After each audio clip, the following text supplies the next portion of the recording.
My name's Peter. I'm just so glad to be bringing my testimony to you today, and I'm just hoping and praying that Jesus will bless you with this. And I just want to start really with a little bit of a story with regards to my life as it is now. I'm going to do it the opposite way around, and then go back to the start. My life today is totally unrecognisable to how it was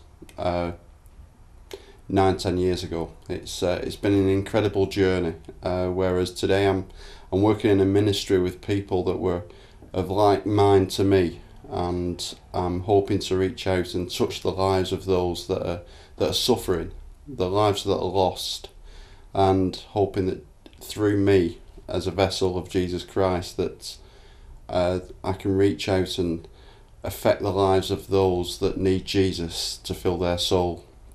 And I'm going to start, it's really going back to me early childhood.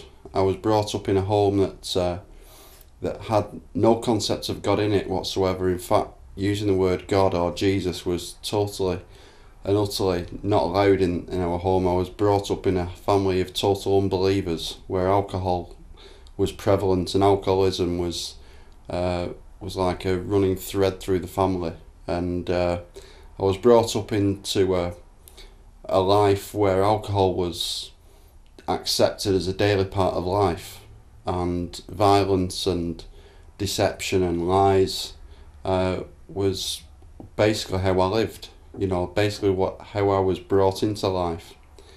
And but I was brought up in a home also where there was love shown, not necessarily physical love, but we knew we were loved, we were looked after, we were cared for, we had everything that we needed apart from Jesus. And that seemed to set the stage for my life for the next 20-30 years. And I went into my teenage years, and like I say, alcohol was prevalent in our family. And before the age of 13 I was out on the park with friends of like mind, going out drinking on the bowling green, and that's how the downhill spiral started. I soon descended into using soft drugs, cannabis and various other soft drugs. I call them soft, but they led me on to something that was evil and detestable, that really got a real hold of me.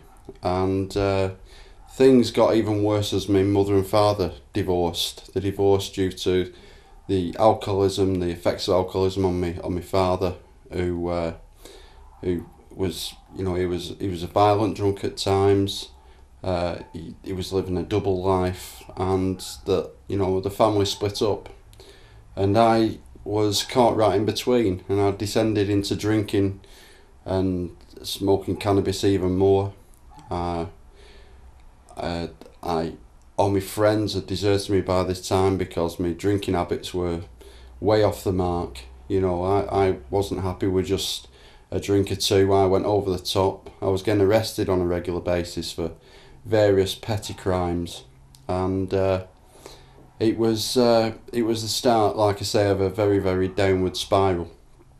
And but I was blessed with a very good education. I was always pushed at school, and I always attended school. I was a rowdy one. I was a handful to the teachers, but I came away from school at 16 with reasonable qualifications, and I then went on to college to get even more qualifications. But drinking was the foundation of everything. I always looked forward to the weekend. I had nothing in my life other than alcohol and drugs. That was it. I didn't have many friends. I didn't fit into many social circles. I really struggled to fit in with them sort of things. And I found college even more difficult, and I started experimenting with heavier drugs, the Class A drugs, and I left college, and like I say, I was blessed with a very good education, and as a result I got quite good jobs. With good jobs came good money, and that's where my love of money came into the situation. Money was my God. I lived for money, and I lived for alcohol, and I lived for drugs. I thought I was the ultimate party animal. I thought I was being clever. I thought that was life, and I thought everyone else that didn't do that was boring. I thought they were weird. I thought Christians were weird. I came across Christians at work and at college, and I just thought they were weird. I just thought, how can they live such a clean life without the excitement that I'm living? Yet inside of me I was actually resenting them because they had something that I wanted. They had normality in their lives. My life was already in chaos. I was finding myself in psychiatric wards because I'd already started having hallucinations and psychosis through using amphetamine and alcohol. And I was finding myself on 28-day sections in the local psychiatric ward in Rochdale. And I was descending further and further away from the truth. You know, my life was based on a lie and deception. I didn't like who I was. There was this big void inside me that needed filling. And I thought, you know, alcohol and drugs could fill it. I thought everything else could fill it. And that's the life that I led for such a long time. It led me into prison. It led me into more psychiatric wards. It led me into unhealthy relationships. By this time, I'd met a lady who had 2 children, and I set up home with her, and you know, I loved them the best I could, and forever and ever I was breaking promises. I was making promises to them that I couldn't keep, because the only thing I could love was alcohol, because it had such a grip on me, and drugs, because they too were getting a grip on me by this time. I was losing jobs, so the high amount of earnings I once had started going. So I was having to start to go into various forms of crime, theft, deception, fraud. And I was also quite violent at the time as well. So I ended up in prison on a number of occasions. On one occasion for Section 18 assault, and another one for theft and false accounting and fraud. The first occasion I went into prison, I was invited into the prison chapel. I didn't want to go. I just didn't want to be there. I still thought, you know, that wasn't the way for me. I just wanted to get out of prison and just carry on my life as I had been doing. I thought a little bit of a break away from the drink. I'd managed to get drugs in there, no problem. But I thought a break away from the drink, I'd be able to come out and carry on as normal, and my body had rested. But I came out of prison, I got straight back into what I was doing before.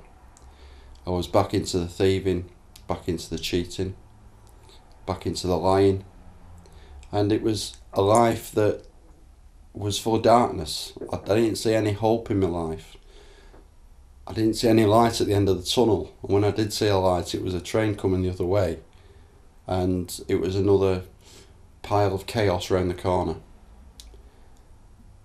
I went into prison a second time because by this time I was becoming very violent, and I got into an altercation with some police, and I did another sentence, which was a longer sentence. And when I was in there, I had a lot of time of contemplation. And again, I didn't go to the prison chaplain, but I recognised for the first time that my life was in a downward spiral, and I'd been filling this void within me with empty, shallow things, trying to fill this empty soul that was dying inside.